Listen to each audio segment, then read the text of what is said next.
లక్ష్మీదేవి జన్మగాథ. ప్రాచీన కాలంలో దేవతలు మరియు ఆసురులు కలిసి పారిజాతపు చెట్టు, అమృతం వంటి అపూర్వమైన వస్తువులను పొందటానికి క్షీరసాగ మథనం అనే గొప్ప కార్యాన్ని ప్రారంభించారు.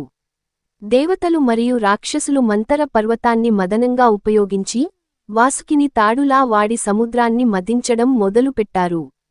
ఈ మథనం వల్ల అనేక గొప్ప, మహత్తర వస్తువులు ప్రబలించి వచ్చాయి.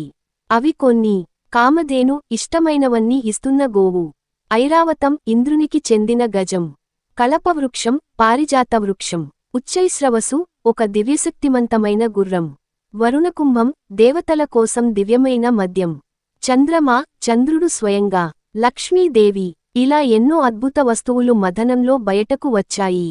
ఈ మథన సమయంలోనే శ్రీ మహాలక్ష్మీదేవి క్షీరసాగ మథనంలో నుండి ఉద్భవించారు. ఆమె అద్భుతమైన కాంతితో వెలిగిపోతూ, చేతిలో పద్మం పట్టుకొని, మాలలు ధరించి, అందమైన రూపంతో వెలిశారు. ఆమె అందాన్ని చూసి అందరూ ఆశ్చర్యపోయారు. అప్పటికి ఆమెను ఎవరు భార్యగా స్వీకరిస్తారు అన్న సందేహం అందరినీ కుదిపేసింది. కాని లక్ష్మీదేవి తన మనసుతో, తన ఆశయంతో విష్ణుమూర్తిని తన భర్తగా ఎంచుకున్నారు. ఎందుకంటే విష్ణువు అనేది సత్యం, ధర్మం, క్షమ, శాంతి లాంటి మహత్తర లక్షణాల ప్రతీక.